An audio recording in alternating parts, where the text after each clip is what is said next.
Solène Niederkorn vous propose FinScale, un éclairage sur l'innovation dans le monde de la finance, de la banque et de l'assurance.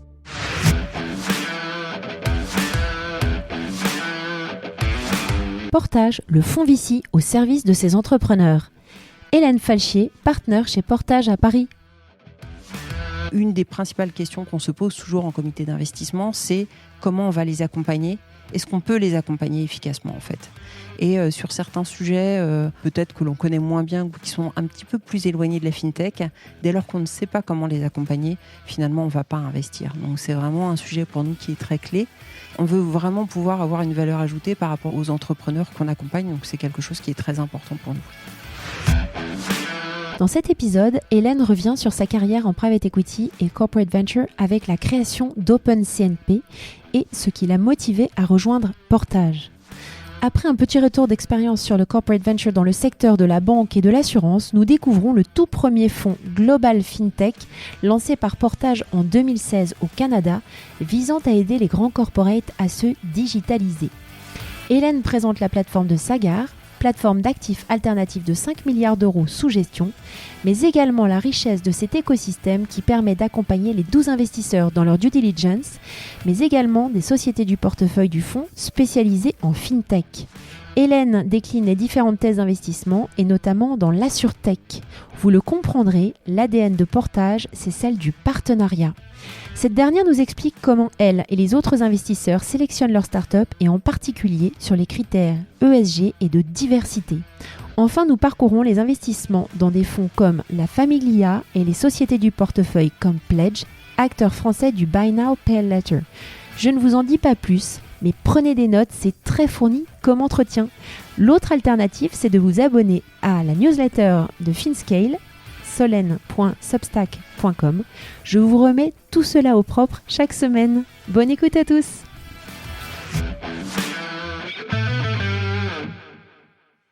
Bonjour à tous, bonjour Hélène. Bonjour Solène. Alors merci beaucoup pour ton temps aujourd'hui.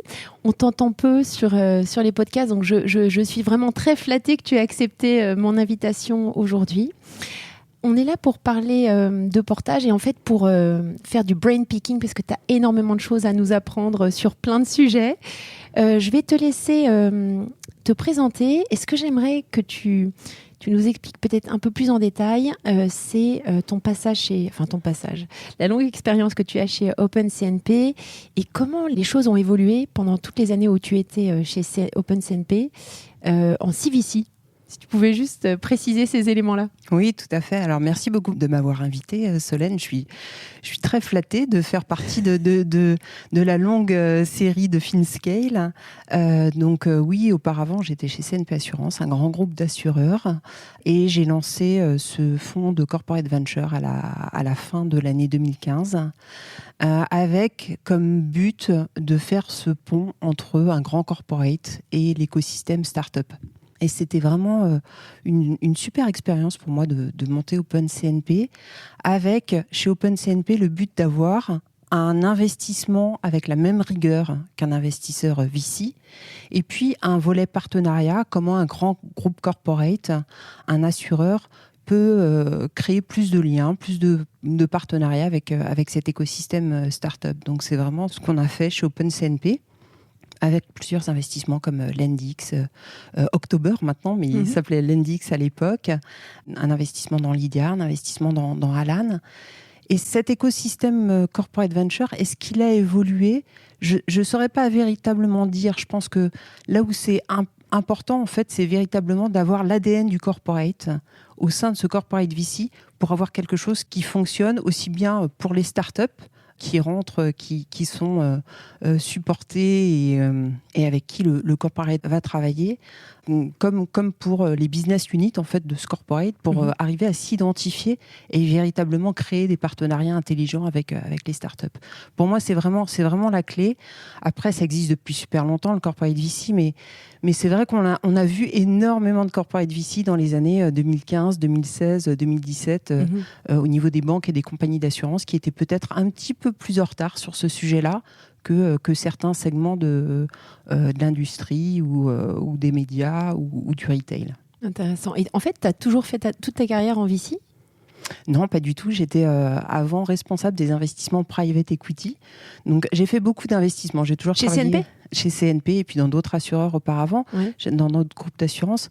Donc, en fait, j'ai fait des investissements dans l'immobilier, dans les actions cotées, vraiment dans plein de segments différents avant d'être piqué par le non coté, par le private equity, qui n'était pas encore tout à fait une classe d'actifs institutionnels à l'époque où j'ai commencé à m'intéresser à ce sujet-là. Et puis, chez CNP, j'ai eu la chance d'avoir une super équipe où on a développé un portefeuille de non cotés. On a développé beaucoup de co-investissement avec des grands fonds de la place. Donc, c'était vraiment... j'étais un peu de l'autre côté de la barrière. Aussi beaucoup travaillé avec les fonds de VC. Et puis, en fait, j'ai créé Open CNP au moment où il m'a semblé que la tech était plus véritablement un problème d'adoption. La tech, elle était disponible sur étagère. Et ce qui était important, c'était de parler de l'expérience client et de remettre le client un petit peu au centre de toutes ces innovations fintech. C'est un petit peu de là qu'est partie l'aventure Open CNP. Merci beaucoup. Et puis, tu as rejoint ensuite Portage, dont on va parler aujourd'hui. Comment ça s'est fait, ce changement de fonction et ton association au sein de Portage ? Alors, j'ai la chance de rencontrer l'équipe de Portage en fait en 2016 au bord d'une InsurTech maintenant bien connue de la place de Paris, Alan. Donc voilà, dans laquelle OpenCNP avait investi et les avait accompagnés justement dans leur obtention de licences réglementaires et créé plusieurs partenariats avec eux. Et puis voilà, Portage était investisseur sur le tour précédent. Donc j'ai rencontré l'équipe de Portage à cette occasion-là. On a travaillé au bord d'Alan ensemble. Et puis l'équipe de Portage s'est étoffée, a développé ses activités et a souhaité investir plus en Europe. Et là, à ce moment-là, on en a discuté ensemble et ça m'a semblé une évidence de rejoindre cette équipe. Donc je les ai rejoints début 2019. Donc Portage, pour ceux qui ne connaissent pas, c'est un investisseur canadien à la base, qui maintenant investit un peu partout dans le monde. Est-ce que tu pourrais nous dresser une image globale de Portage et peut-être dire 2 mots sur la famille qui est derrière Portage ? Portage, donc, c'est un fonds global fintech qui a été créé en 2016 par 2 entrepreneurs canadiens, Paul Desmarais III et Adam Feleski, avec l'idée véritablement de créer un fonds VC qui allait également aider les grands corporates à se digitaliser. Donc on retrouve beaucoup de ce que j'ai pu vous raconter déjà sur OpenCNP. En effet, c'est vraiment un lien très fort. Et donc Portage est affilié à un grand conglomérat canadien qui s'appelle Power Corporation, qui est détenu par la famille Desmarais. Et donc dans Power Corp, il y a énormément d'institutions financières comme une compagnie d'assurance qui s'appelle Great-West Life, qui opère sous le nom de Canada Life en Europe, une compagnie de wealth management, IGM. Et l'idée, c'était vraiment d'accompagner ces grands corporates dans leur transformation digitale et de créer beaucoup plus de partenariats entre elles et les startups. Donc Paul et Adam ont lancé Portage en 2016 avec au départ en fait 3 investisseurs qui étaient Power Corporation, Great-West Life et IGM. Et puis, il y a eu énormément de traction autour de ce qu'ils créaient, de cet écosystème qui était vraiment créé par Adam et Paul. Et donc, le fonds 2, par la suite, donc au moment où je les ai rejoints, c'était vraiment la levée de fonds du fonds 2. Ce fonds 2, maintenant, accueille des investisseurs institutionnels canadiens, européens et américains. Et donc, c'est un fonds pour compte de tiers, assez classiquement, avec toujours cet ADN de partenariat. Donc, chez Portage, on a 2 personnes qui sont dédiées à créer des partenariats entre eux, les startups de notre portefeuille et notre écosystème en général, et bien entendu, en premier lieu, nos investisseurs. Et le premier fonds, il avait été créé pour investir dans des startups uniquement en Amérique du Nord, ou il y avait également des investissements en Europe ou en Asie ? Il y avait également des investissements en Europe et en Asie. Ça a toujours été la vision de Portage. C'est un fonds global. Et il n'y a pas plusieurs poches. C'est un seul et unique fonds qui est global. Donc, si je parle un petit peu de l'équipe, l'équipe, elle est basée en grande partie au Canada, Montréal et Toronto. Mais il y a également une partie qui est basée en Amérique, donc côte Est et côte Ouest. Voilà, avec Chris O'Neill, le partenaire qui est basé à San Francisco. Au Canada, Adam Feleski et Stéphanie Chou. Et puis en Asie, à Singapour, on a Nick Hungerford également. Et moi, je suis basée à Paris pour couvrir l'Europe. Et on est une seule et même équipe. L'idée, c'est véritablement d'avoir cette vision, de garder cette vision globale qui nous paraît très importante sur les services financiers, en fait. De garder un petit peu cette vue d'hélicoptère et d'apporter, nous, aux entrepreneurs qui sont beaucoup plus dans un play local, puisque c'est vrai, quand on monte une start-up au départ, le but, c'est de grandir petit à petit et c'est pas de devenir international le premier jour. Donc, c'est de pouvoir également leur apporter, nous, les insights de ce qu'on peut voir dans sur les autres géographies, les autres continents, et les aider dans leur expansion. Parfait, merci. Juste pour terminer sur la vision globale de Portage, tu me parlais précédemment d'une plateforme multi-asset. Est-ce que tu peux nous en dire davantage ? Donc, Portage, en fait, fait partie de Sagard, qui est aujourd'hui une plateforme d'assets alternatifs. Et donc, chez Sagard, il y a plusieurs fonds différents. Donc, il y a un fonds Crédit US, il y a un fonds Royalty Healthcare, il y a un fonds Buyout France, Sagard France, il y a un fonds Buyout Canada, et puis il y a Portage et également un incubateur, Diagramme, qui est basé à Montréal, en fait, et avec qui, bien entendu, on travaille avec beaucoup de proximité au niveau des équipes de Portage. Donc, c'est vraiment une plateforme d'assets alternatifs aujourd'hui qui est encore en phase de construction et voilà, on grandit tous ensemble. Et donc, c'est très intéressant parce qu'en fait, ça nous permet d'échanger avec les équipes de Diagramme, d'échanger avec les équipes de Sagard France ou de Sagard New Gen, ici également à Paris, qui lance un fonds sur pas mal de thématiques et d'échanger des bonnes pratiques.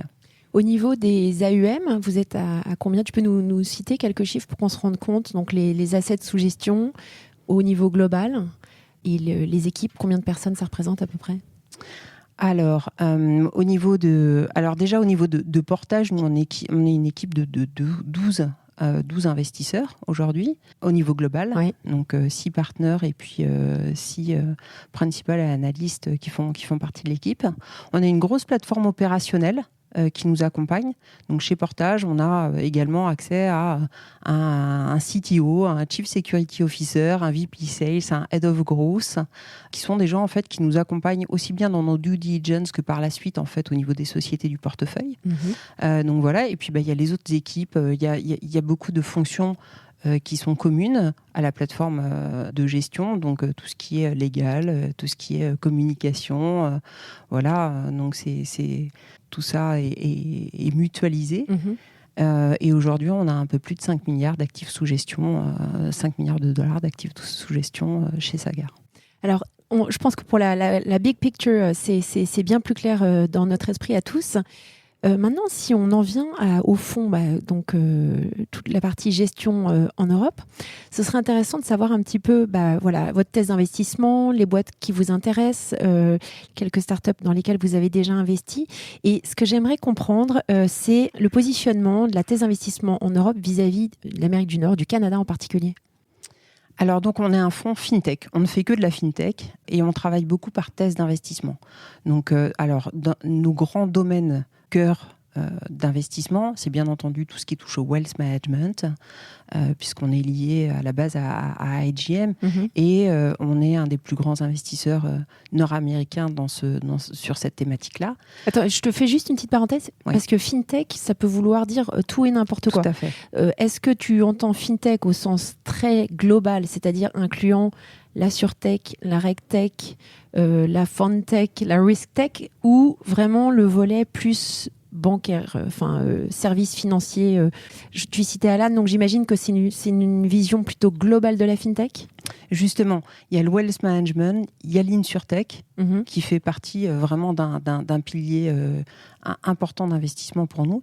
Il y a tout ce qui tourne autour de la banque, les néobanques, les services financiers pour les particuliers, tout ce qui touche au niveau de la finance des entreprises, donc voilà, tout ce qui est les nouveaux CFO tools, et également un volet paiement et ce qu'on appelle nous les facilitateurs un petit peu, donc ce que va être la RegTech par exemple. Voilà, on peut aujourd'hui bâtir des outils très intéressants pour faciliter justement toutes ces nouvelles demandes réglementaires. Également l'intelligence artificielle, le machine learning, mais toujours avec un très fort focus sur les services financiers, d'avoir un produit qui répondent à un besoin dans les services financiers en fait. Donc ça, c'est vraiment nos thèses core. Et puis par la suite, on décline ça avec des thèses d'investissement beaucoup plus précis sur certains des domaines. Donc concernant l'InsurTech par exemple, on va regarder la chaîne de valeur de l'InsurTech dans les différents pays et essayer d'aller trouver les endroits qui nous paraissent véritablement intéressants, où on pense qu'il y a beaucoup de valeur, et là où une InsurTech peut aussi disrupter un petit peu cette chaîne, ou trouver un endroit de la chaîne de valeur très intéressante pour elle en fait. Et est-ce que tu constates des différences? Parce que toi, tu te focalises sur les boîtes en Europe. Est-ce que dans les boîtes dans lesquelles le fonds investit en Amérique du Nord, il y a je dirais, des pratiques différentes ou des innovations qu'on retrouve en Europe qu'on ne retrouve pas en Amérique du Nord? Il y a en effet des innovations qu'on ne retrouve pas globalement dans tous les pays. Et puis il y a certaines, la réglementation n'est pas tout à fait la même. Voilà, quand on parle de banque as a service par exemple, le fait qu'on ait nous une licence de monnaie électronique en Europe, ça n'existe pas aujourd'hui Nord-Amérique. Donc voilà, donc il y a quelques freins du coup à avoir des sujets banque as a service nord-américains. Mais pour nous en fait, le fait de voir comment ces nouveaux services se sont développés en Europe, du coup, on voit l'opportunité nord-américaine de créer le pendant européen. Donc, et c'est toujours ce qui se passe en fait sur toutes les géographies. Donc typiquement, voilà, sur ce sujet de banque as a service, on a investi chez Synctera, qui est une solution banque as a service nord-américaine. Donc voilà. Et on va regarder la même chose en Europe, de savoir si certains sujets aujourd'hui sont encore assez naissants, assez jeunes en Europe, et où on pense que voilà, ça va être un sujet qui va gagner de l'importance. Comme et quoi, sur lequel par exemple, on va investir. Donc par exemple, on vient de réaliser un investissement dans Pledge. Ah, on en parlera. Voilà. Donc je ne vais pas encore rentrer trop dans le détail de Pledge pour qu'on puisse en parler par la suite. Mais voilà, mais c'est un sujet qui est très intéressant. Sur l'insurance as a service, on a fait un investissement par exemple dans Cover, qui est une société belge qui permet d'onboarder des services assurantiels très facilement. Enfin, voilà, c'est un sujet qui aujourd'hui est très intéressant également. Enfin, voilà, je pense qu'il y a énormément d'opportunités en Europe. Et après, oui, on se nourrit des opportunités et des innovations nord-américaines, asiatiques, européennes, pour justement aller découvrir des nouvelles startups, des nouvelles équipes. Super. Quelle société vous avez en portefeuille? Tu en as cité déjà quelques-unes. Il y en a d'autres que tu pourrais nous citer pour avoir une idée? Bien sûr. Alors je vais commencer par Clark, parce qu'ils sont basés en Europe. Ils sont en Allemagne. C'est un broker d'assurance nouvelle génération. Voilà, ce qu'ils font, c'est vraiment c'est une équipe top. Voilà, aujourd'hui, ils ont plus de 300 000 utilisateurs en Allemagne qui utilisent ce service. Et en fait, c'est un conseiller nouvelle génération sur les assurances personnelles des gens. Donc, ils vont donner un conseil personnalisé. C'est une super société. Ils viennent de faire là un tour C dans lequel est rentré Tencent. Voilà. Et chez Portage, on est vraiment convaincus par cette société. Donc, on en a profité pour se renforcer autour. Donc voilà. Un autre investissement de notre portefeuille qui est par exemple Wealthsimple au Canada, qui est je savais pas. Voilà, qui est un super investissement. On a également une société de téléconsultation médicale au Canada qui s'appelle Dialogue, voilà, qui se développe très très bien. En Europe, Alan, on les cite plus. On a fait beaucoup d'investissements dans l'InsurTech en Europe. On est investisseur dans une société, par exemple, en Grèce, qui s'appelle Hellas Direct, qui fait de l'assurance auto et habitation, un assureur full stack, donc complètement régulé, très intéressant, qui digitalise le marché grec avec une très forte traction. Donc voilà. Qu'est-ce que je pourrais citer d'autre comme société du portefeuille? Il y en a beaucoup et je les aime tous. Je les aime tous beaucoup. Donc voilà, Alpaca, qui est une société aussi super intéressante. C'est un petit peu le Robinhood, mais là où donc c'est pour tout ce qui est trading d'actions US, mais là où Robinhood en fait opère en B2C directement vis-à-vis des consommateurs, Alpaca opère en B2B et donc permet à n'importe quelle fintech d'offrir ce service-là super. en pluguant Alpaca. C'est du trading as a service. Exactement. Excellent. Donc, on a investi également dans un core insurance system, Socotra. Donc voilà, pour les assureurs qui écoutent ce podcast, c'est le nouveau Guidewire, voilà, beaucoup plus digital et beaucoup plus facile à implémenter. Donc oui, on a aujourd'hui 40 sociétés en portefeuille. On va peut-être pas toutes les faire. Merci d'en avoir cité d'autres. Impeccable. Juste encore une petite question sur ces sujets-là. Vous investissez du seed growth? Alors, on investit du seed jusqu'à la série C, oui. En fait, avec la capacité d'accompagner les sociétés dans le temps, au niveau des tours de table ultérieures, des tours de financement qu'elles vont devoir avoir à gérer dans leurs différentes phases de maturité. Alors, c'est pas les mêmes tickets suivant les phases de maturité, mais voilà, dans toute cette chaîne de valeur, on pense que on a vraiment, pour nous, ce qui est important, c'est d'être fintech only.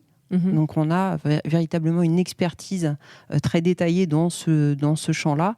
Et après, suivant les différents stades de maturité, on les accompagne un petit peu différemment, suivant leur stade de maturité. Bien entendu, une société qui est en seed, pour nous, ce qui est important, c'est que localement, elle arrive véritablement à avoir un product market fit très fort, voilà, ce type de choses, alors que sur une série C, on va regarder beaucoup plus des sujets d'expansion, que ce soit en termes de produits, que ce soit en termes de géographie, que ce soit voilà, sur les différents sujets. Alors, tu parles de l'accompagnement. Quand on parle d'accompagnement dans le VC, les startups ne sont pas toutes traitées de la même manière, je dirais. Enfin, les fonds ne traitent pas de la même manière les startups et ont une approche parfois très forte d'operating partner et dans d'autres fonds moins forte. Vous, j'ai le sentiment, après ce que tu me dis, ce que tu as dit tout à l'heure, que vous les accompagnez de façon très proche. Est-ce que tu pourrais nous donner quand même une idée précise de ce que ça représente comme accompagnement ? Donc, il y a cette grande plateforme opérationnelle avec beaucoup de compétences sur cette plateforme, de gens qui viennent de cette industrie-là, FinTech. Donc, par exemple, notre Head of Growth, Jonathan Metrick, vient de chez Policy Genius aux US. Voilà, notre Chief Security Officer, enfin voilà, il a une grande expérience de tout ce qui est cyber sécurité. Il peut vraiment accompagner les startups dans leur développement pour pouvoir avoir les bons niveaux de sécurité. Donc c'est des gens qui sont très spécialisés dans leur domaine et en même temps c'est des services qui sont designés pour répondre véritablement à des problématiques fintech. Donc voilà, donc petit à petit, cette plateforme s'étoffe petit à petit. Donc on a encore certaines personnes qu'on souhaiterait recruter sur cette plateforme, continuer à développer cette plateforme. Et en fait, on se base beaucoup également sur le retour de nos entrepreneurs. Voilà, de quoi ils ont besoin, comment on peut mieux les accompagner. Donc c'est vrai, quand on demande en fait aux startups, par exemple, d'avoir leur NPS par rapport à leurs utilisateurs, nous on interroge nos CEO très régulièrement pour savoir si, voilà, en termes d'accompagnement, en termes voilà, de services offerts par la plateforme, si on est au niveau, s'ils souhaiteraient voir d'autres choses et écouter leur retour également en tant qu'entrepreneur vis-à-vis de nous investisseurs. Donc oui, on est très proche de nos entrepreneurs. D'ailleurs, quand on investit, la plupart du temps, enfin, une des principales questions qu'on se pose toujours en comité d'investissement, c'est comment on va les accompagner. Est-ce qu'on peut les accompagner efficacement, en fait ? Et sur certains sujets, peut-être que l'on connaît moins bien ou qui sont un petit peu plus éloignés de la fintech, dès lors qu'on ne sait pas comment les accompagner, finalement, on ne va pas investir. Donc, c'est vraiment un sujet pour nous qui est très clé. C'est carrément un showstopper. Disons que c'est quelque chose sur lequel nous, on veut avoir une valeur ajoutée. On veut vraiment pouvoir avoir une valeur ajoutée par rapport aux entrepreneurs qu'on accompagne. Donc, c'est quelque chose qui est très important pour nous. Juste pour terminer sur ce volet-là, quand vous décidez d'investir dans des des startups. Est-ce que tu pourrais nous donner quand même une idée de la due deal que vous faites ? On en parlait juste avant, ça m'intéresse. C'est assez perso comme question. Alors, il y a bien entendu, il y a plusieurs niveaux de due deal et puis il y a les due diligence avant qu'on investisse, en fait. Alors, c'est vrai que moi, j'ai la chance d'avoir accès à un CTO, un Chief Security Officer, à un VP Sales, voilà, qui vont pouvoir m'aider lors des premiers niveaux de due diligence et qui vont avoir des calls avec les équipes opérationnelles véritablement et me faire leur retour sur le niveau de maturité de la société sur ces différents sujets-là. Donc ça, c'est vrai que et comme c'est des personnes avec qui j'ai l'habitude de travailler, finalement, le niveau d'attente est très partagé dans la société. Donc, du coup, c'est assez facile, en fait, d'échanger sur certains sujets. Et puis, il y a après, les due diligence sont assez classiques, que ce soit en termes de cybersécurité, les audits financiers, les audits corporate, voilà, sur lequel on va un peu passer du temps. On a un nouveau sujet qui ne fait pas partie de la liste d'audits, mais qu'on regarde de très près, qui est bien entendu les critères ESG. Et notamment, ça, c'est bien, ouais. Voilà, c'est bien d'en parler. Ouais. Et notamment d'un point de vue gouvernance, en fait. Donc, on va aller regarder la diversité dans les équipes.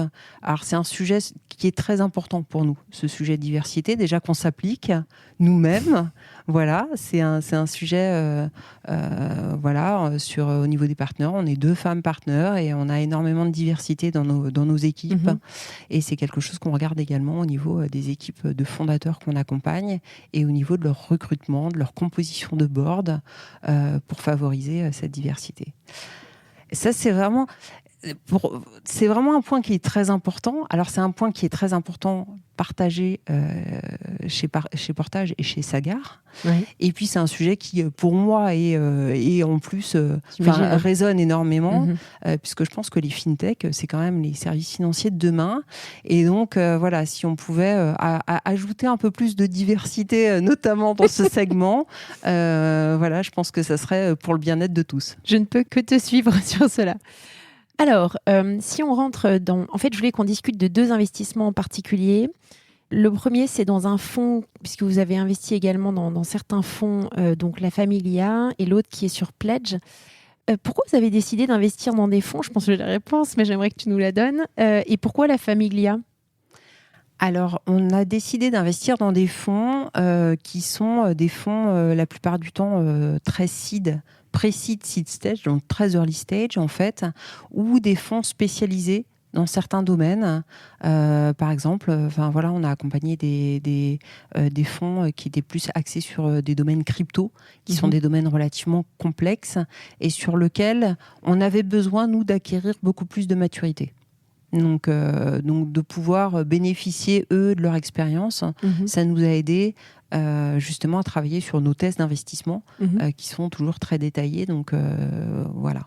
Et puis sur des fonds pré-seed, seed stage, on est un fonds global. Au final, on est une équipe de 12, donc c'est difficile de couvrir toutes les géographies. Et donc c'est des relais pour nous.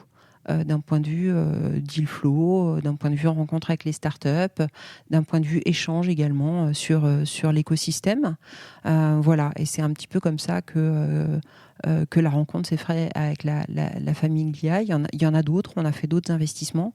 Ça a fait partie à un moment donné de nos investissements du fonds 2. On fera plus d'investissements dans des fonds finalement du fonds de fonds, même si c'était une toute petite partie, parce qu'aujourd'hui on trouve que, voilà, notre réseau est en place et donc on a moins ce besoin peut-être de mettre des tickets d'investissement, et puis au final c'est des relations très très personnelles, interpersonnelles, ouais, beaucoup plus que financières. Et la Familia, juste pour finir, ils investissent dans quoi comme genre de start-up ? Donc ils sont basés en Allemagne. Oui. C'est une équipe allemande et ils investissent un petit peu dans tous les sujets. Ils sont très Ils aiment beaucoup les sujets d'innovation assez deep tech ou voilà, sur l'intelligence artificielle, le machine learning. Ils sont assez forts sur tous ces sujets-là. Et donc, on échange énormément sur les sujets fintech avec eux. Parfait, merci. Alors, l'autre investissement, tu en as parlé, c'est Pledge, parce que ça a été annoncé il y a pas très longtemps. À quel moment vous êtes arrivé donc dans l'actionnariat et pourquoi vous avez l'idée ce tour, pourquoi vous avez décidé d'investir? Alors, donc c'est un investissement qu'on a fait début 2021, donc vraiment cette année, même si c'est une discussion qu'on a depuis longtemps avec l'équipe. Alors pourquoi on a décidé d'investir? Parce qu'en fait, donc Pledge, c'est une société qui fait ce qu'on appelle dans le monde anglo-saxon du buy now, pay later. Donc c'est tout ce qui est paiement différé, que ce soit sous 15 jours, sous 30 jours, sous 60 jours, ou les 2-3 fois sans frais en fait. Et ce qui nous a semblé super intéressant, c'est déjà avec aujourd'hui l'environnement online, offline, sur l'environnement online, d'avoir la capacité aussi, la possibilité de recevoir son produit avant de le payer, en fait, ce qui nous semble quelque chose qui finalement devrait faire partie de la norme. Donc ça nous a semblé être une innovation très intéressante. Et puis de permettre de découper un petit peu ces paiements sur des achats importants, sans avoir tout de suite un sujet crédit en fait à mettre en place. Donc faciliter la fluidité et la gestion d'un budget en fait. Donc voilà. Cette innovation, on l'a vu énormément se développer dans les pays nordiques. Avec Klarna. Oui. Énormément se développer aux US avec Affirm. Donc voilà. Et en fait, encore assez peu en Europe occidentale, je dirais France et Europe du Sud, Italie, Espagne.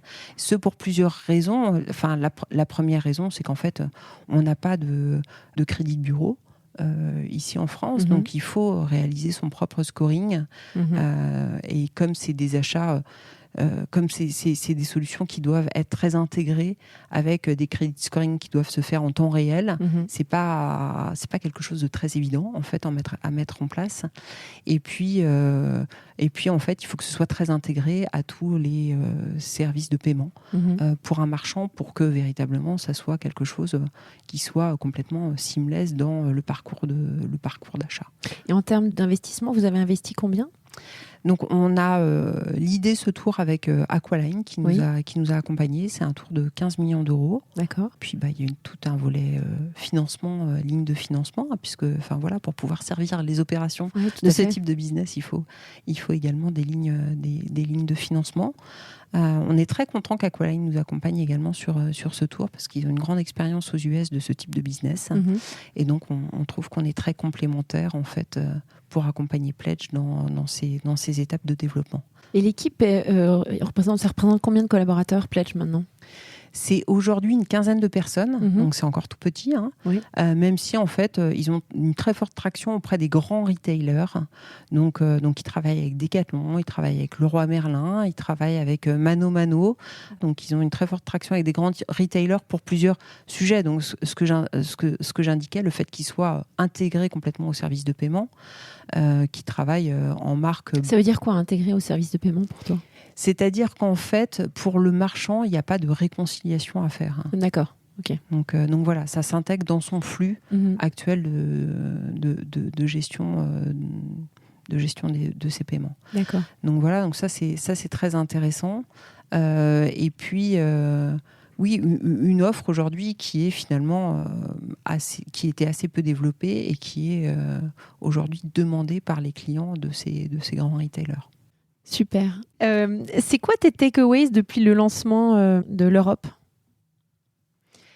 Alors, c'est assez intéressant parce qu'en fait, depuis... Alors, en plus, dans un environnement où on peut plus complètement voyager, en tout cas pas aussi facilement qu'auparavant, être dans un fonds global, c'est assez... Alors, il y a peut-être ce premier point qui est qu'on s'est posé la question de savoir est-ce qu'on allait encore réussir à faire des investissements sans voir les équipes de fondateurs, mais on arrive encore à rencontrer les équipes de fondateurs, donc ça, on est très content. Sur Zoom ? Alors, pas que sur Zoom. En vrai ? En vrai, on essaye de se déplacer. In real life. C'est super important pour nous de pouvoir avoir, parce que c'est avant tout bien sûr. quand même un métier de contact humain. Je précise qu'on se voit toutes les deux, nous sommes dans la même pièce. Voilà. Donc c'est quand même avant tout un métier de contact humain, mais le fait d'avoir ce fond global, en fait, ça a très bien fonctionné. Alors from scratch, Portage a été fondé en mode décentralisé, puisque dès le départ, il y avait 3 bureaux, New York, Montréal et Toronto dès le premier jour. Donc en fait, je pense que ça a beaucoup facilité le fait que finalement le fait que je ne puisse pas aller voir l'équipe, ça n'a rien changé en fait. Donc voilà, je suis toujours aussi proche de l'équipe, même si physiquement ils sont loin, on est très proches. Et sur l'Europe, je reste intimement convaincue que justement d'avoir cette vision globale et de garder cette vision globale sur les services financiers, c'est super important en fait. Il se passe beaucoup de choses en Asie, il se passe beaucoup de choses aux US, il se passe beaucoup de choses au Canada sur lesquelles on peut échanger avec les entrepreneurs européens.